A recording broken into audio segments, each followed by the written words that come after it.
Not that I know of. I'm sure maybe in my at the Cal Fit gym back home with my friends, but no, I've never had a triple double. It was just it was a great moment. I know my freshman year seeing Io get two. I think DB mentioned to me I was the fourth player, or it was the fifth one in program history. So that's a great moment. That's huge. That's huge.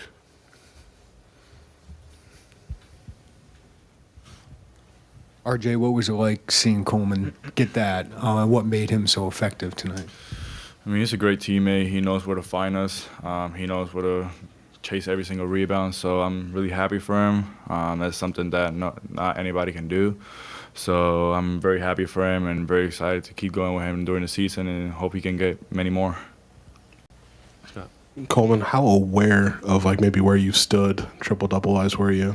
Yeah, I mean, the score is kind of like right by the stats. So like every time I look up, I kind of see the stats. And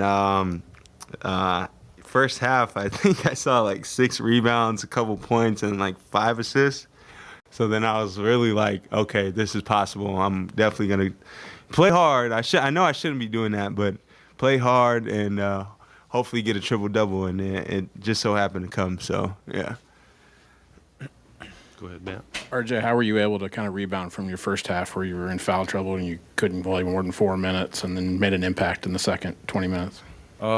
Just keeping the energy from the bench. The first half, I knew getting in foul trouble was not going to get me any playing time in the first half because, that's coach's decision. But after the second half, just coaches told me, like, just come and play hard and things are going to go flow your way and just guard the ball, don't foul, and trust me, things will go your way. So I just follow what they said to me and just play hard. Right. Hey, Coleman, how does it feel at this point in your career that Coach Underwood has trusted you in your game? It means a lot. Just every day in practice, there might be something I see, and he's the head coach coming up to me, asking me what I see, what I think is best. It means a lot to have his trust. So it's just like a motivating thing, when a coach comes to you and asks you what you see out there. My confidence is sky high when stuff like that happens. So just knowing that he trusts me, it means a lot. So, Doug? For both of you, really, they were under 30% shooting the ball. Talk about contesting shots. Do you think this might have been the best game that you've had this year, just defending and contesting shots? Yeah, I think Garrard is a good guard who can really get it off. We didn't really allow that. We didn't allow him to get going. But, other than that, guys are kind of more catch and shoot guys. So just being there on the catch, kind of making them deck it more, get into that press, speeding them up a little bit more. It's all part of affecting that game. Contesting shots. We don't want to give up open threes to guys like Garrard or anybody like that. So, yeah, that's definitely, it comes with the press and just comes with our defense. So. RJ, you want to answer that? That same question. Yeah, coach really emphasized that, just keeping them from shooting the ball, because after watching a lot of film, we saw that they were more of, like Coleman said, spot-up shooting. So just be there in the catch and just contesting every single shot and don't let Gerard get going, because that would affect us in the game. Derek? Coleman, what did you see in the middle of that zone to be able to rack up 10 assists and then get scoring a little bit more there in the second half? Yeah, I just kind of, filled in the spots, found the gaps. I knew my teammates would be in certain spots, and I was kind of just patient with it. I didn't speed anything up, kind of waited for guys to get to their areas as well. So I kind of just was patient with it, picked my spots. Guys were cutting in the corners. I knew that they kind of matched up once the ball got into the high post, so I knew sometimes, the top guys might be open. So it was just a lot of film and preparation, and actually in practice we were using like long sticks to emphasize their length, and we were really kind of like tight with our passes, like certain passes wouldn't get through. But yeah, like I said, just knowing my spots, knowing my gaps, and knowing where guys are really helped me out. Coleman, I know you mentioned Golden State Warriors, Draymond a lot. Is that kind of your inspiration of how you want to play, and how do you balance being aggressive with your offense and then facilitating? Yeah, I'll be up till 3 in the morning 2 in the morning, just watching Warriors basketball, and I'll be sending Coach Frazier clips and Coach Jeff clips, and it's just unguardable the way that Steph and Draymond are just connected. You dribble at them, Steph's cutting back door, Andrew Wiggins slip, Klay Thompson three, like it's just unguardable stuff. So I think once we get the whole team gets on that connected level and just kind of fills the game a lot more, like filling out the game, I think a lot of our offense will be unguardable. So. Andy? Kind of at the end of the half and also throughout the last couple games, you've had a lot of touch passes or kind of quick reads. What's your kind of thought process when you kind of are, I know you said kind of being patient, but also making those passes and thinking quickly, if that makes sense? Yeah, I don't want, I don't want the defense to react. I think there was a play where Dane was low.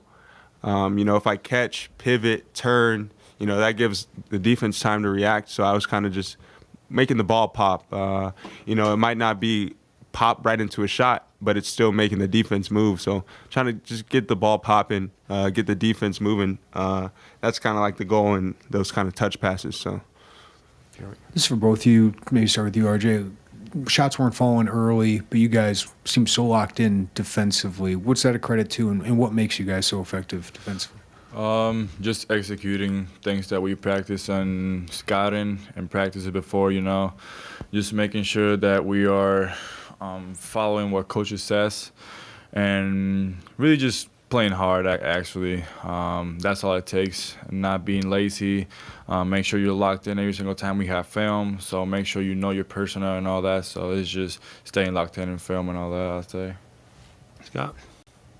Coleman, the coaches ever get on you to maybe take more shots when you're open? yeah, for sure. They're always telling me shoot the ball, but sometimes in shoot around, I kind of want to just get guys touches so they can get their confidence going, get a feel for the ball. I'll turn down a few shots, but no, I like I said, I like facilitating. I like passing, so I'll turn down a few shots, but they'll get on me. But they just have to live with it because I know the next guy's going to knock down the shot. So. Gavin? Coleman, it seems like you've had some games like Sky tonight where the shot's not falling, but you find ways to contribute in other ways. How is that a good sign for him? Yeah, the coach touched on it when we met after the game. You still have to bring intensity. You can't let those shots affect your gameplay. You got to go out and play hard because then if you're not making shots, you're not playing hard. You're just letting your team down, especially at that point guard spot too. You got the ball in your hands a lot, but just going out and play hard. Sky never gave up. Coach kept giving him chances.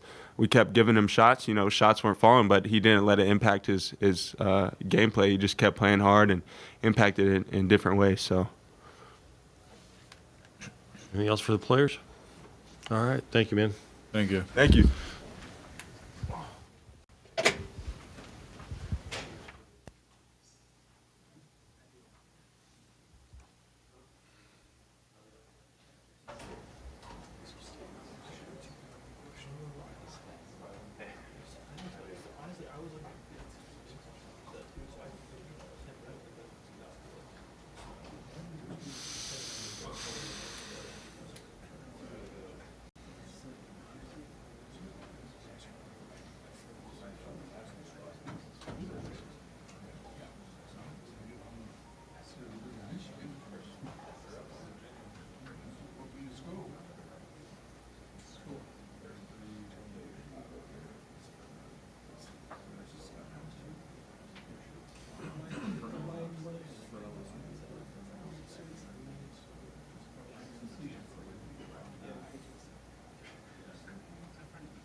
What's your triple double Yeah, right there?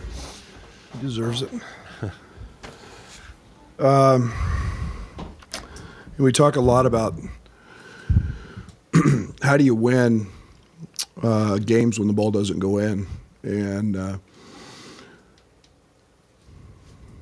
tonight was one of those nights where the ball didn't go in. Pretty ugly night, and yet I felt great about our offense. I felt great about the shots we got. I felt great about our execution. I thought that for obvious reasons, Coleman's triple-double. But more importantly, I think he's just special against a zone with his feel. And I knew we had the right guy to put in the middle. He played with great patience. He's a great pivot guy. That sounds corny, but you have to pivot a lot against a zone in the middle of it. And that being said, I thought our guys did a terrific job, kind of sliding open spots. I have a hard time complaining about any of the shots that we took, but I thought we did a great job on Judah Mintz. I thought we did a great job on Joe. Made life tough. I thought our switching was really effective. And I thought in the second half we did a much better job of defensive rebounding, which allowed us to get out and get in transition. So a lot of lessons to learn. It's what we keep talking about, figuring out how to win when the ball doesn't always go in. It wasn't very pretty. We're a better team than that. We've been really sluggish in practice. We've been racked with the flu. We've had a ton of guys out. Dane's still feeling really bad. He's had it for 4 or 5 days. He's probably had it the worst. Terrence had it right before the Lindenwood game. But so we've been racked with that. We need to get healthy, and obviously we start Big Ten play on Friday. Questions? Start with Scott. You mentioned the matchup with Syracuse in the zone might have been very well suited for Coleman, but is that the type of player that he can be more consistently for you? I think he's been pretty good all season long. He's a great decision maker. When he tries to hit singles and not home runs every time, he's really good. And he's so good at the point of the press. I've been frustrated with him, challenged with him on the glass, because in some of our early stuff he was getting 10, 12 a night. Obviously he got back to that. But yeah, Coleman can be that guy. And that's what we see a lot of in practice, and know that he's got the skill set to be that guy.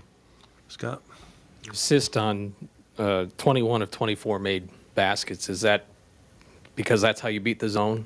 Yes. Or are there other parts of that? Yeah, you look at they're one of the, when you play the zone, one of the things that you're not going to be very good against is the assist total of baskets. They give up a lot of assisted baskets, and that's just the nature of the beast. There's not as much dribble drive, and play into shots that way, or where you come off a ball screen and shoot a pull up. It's much more team-oriented, moving the ball. I thought we did a great job of that. I think we had 2 turnovers at half. And like I said, it's hard to complain. All I did was applaud them at half. We got great shots, and keep shooting them. Jeremy? Brad, you thought this team could be special defensively in the preseason. Are you seeing what you thought you'd see, and what's the next step for that? Yeah, Big Ten play. We'll see. I think we've worn people out. I think we sped them up. I thought we got some non-handlers handling the ball. That's huge for us. I thought it played them into some short clock situations. They've got a little wheel action that they like to run. I don't know if they ran it one time tonight. And then I thought our switching really bothered Joe. Now they may beg to differ, but I thought it was pretty effective. And when we can do those things, it's a shorter clock to play against, and I thought it was pretty effective. Doug? Coach, I know you say you like the shots that you got. Does that apply to Terrence too? I mean, 15 of his 17 were from three. Would you like to see him getting downhill a little bit more? Not against the zone. I mean, I got no problem with him. He took one bad one quick in transition in front of me in the second half that I didn't like, because we're always going to get that one. But we all know Terrence can shoot it. He can get going. A little out of rhythm. It took him. He was really winded. We tried to buy him as much time as we could, because he's been 102-degree fever for a couple days. Andy? I guess with Coleman and kind of the pace of your offense and where it seems like a lot of his passes are kind of touch passes or ones where the ball doesn't really stick to his hands very long. How much does he kind of determine, or I guess spread that kind of pace in the half court, if that makes sense? Yeah, well, the one thing Coleman does is sees one pass ahead. He's gifted.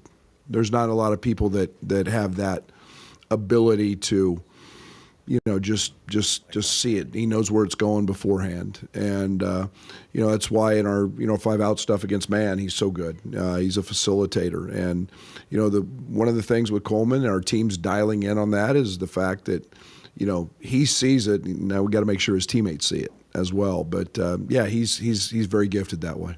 Brett, how pleased were you about RJ and how he was able to make an impact in that second half after the first half that he had? Well, I loved his first play. The first play is something we haven't seen out of RJ. Go offensive rebound, and then he got it blocked. He was a little aggressive, and then he picked up a cheap second one. But yeah, that's really hard to do, is come back and just get your bearings about you when you've been sitting out a long time. I tried to put him in for a minute or two just to stay somewhat warm in the first half.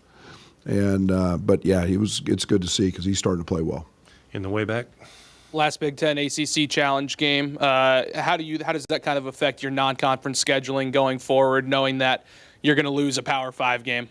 Yeah, it's been a topic of conversation in our office today. Our last couple of days. Excuse me. I think we all know that all good things must come to an end. This has been a good thing for a lot of years, we'll set out. We're always going to play one of the toughest schedules in the country.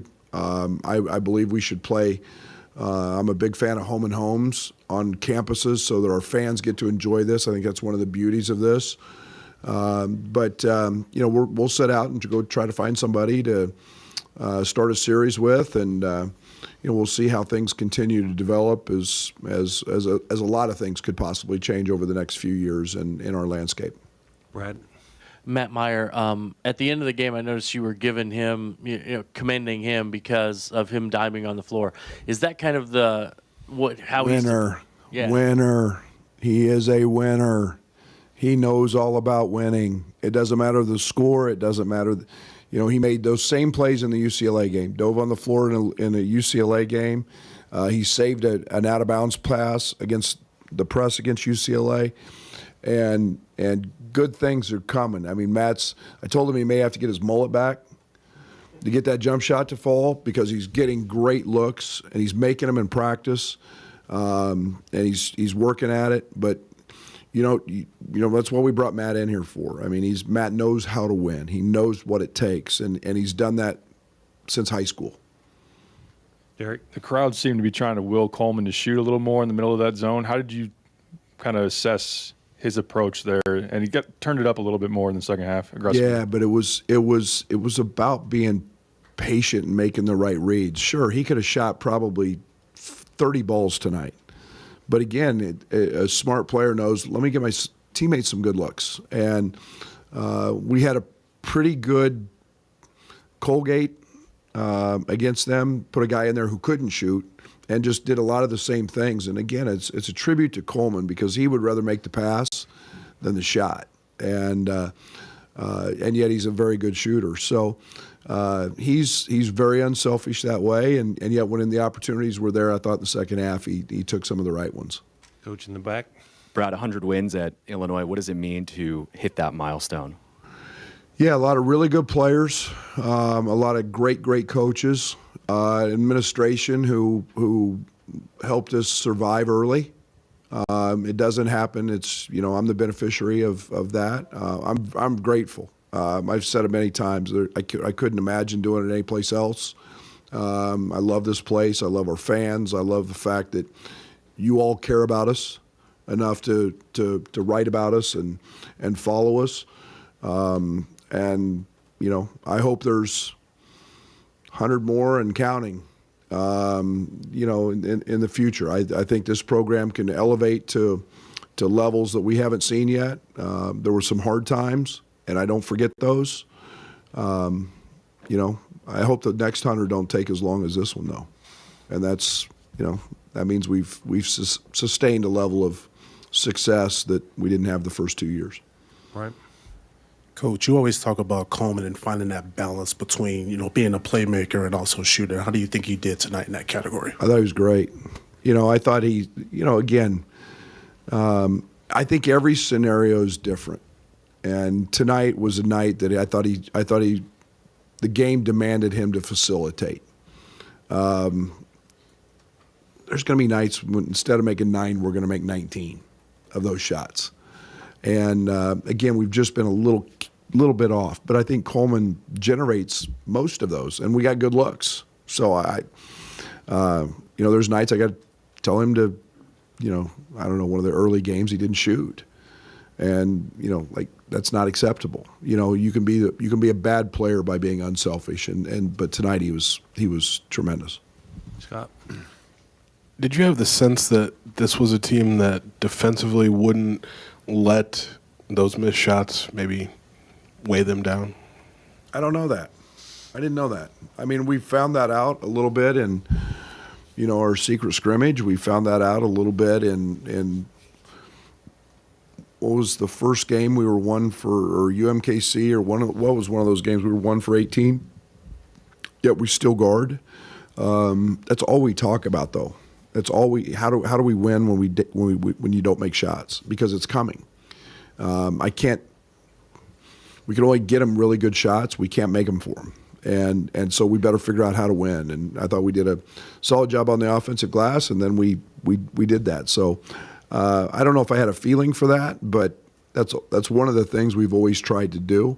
And now we're trying to get this team to take the next step, which is just win possessions. Simplify it. We didn't score, we better get a stop so we don't lose that possession. And you know, it's what we talked about in the last media timeout. Hey, let's get a basket and let's go down and get a stop. And that's how you build leads. That's how you come back from deficits. And we got to sometimes think different, but we're doing a pretty good job of it so far. You haven't? Was it precautionary to hold Sincere out after that, or? No, it was more. I didn't know what his actually injury was for a little bit, and you know, just one of those things. Kind of guys were in a good rhythm. We miss him. We got to have him, and I know he was he's in a good place. He's not injury's not serious, so we'll need him on Friday. Jeremy. Brett, I know you switch a lot, but how much do you trust Sky and Jaden guarding right now, defending? A lot. I've said that one of the things we have is a group of freshmen who are physically strong enough. You know, Ty Rogers in that mix. You know, Sky did an unbelievable job picking up a foul just because he fought. You know, on the post. I think we got guards who understand it. And I think most importantly, Jeremy, they're pretty tough. You know, Terrence in that mix, and they fight for their position. And, you know, we still got to get better at doing it. We still got to get better at defensive rebounding out of it. But you know, it's still November. Okay, thank you, Coach. Thank you. Derek, I'll let you know about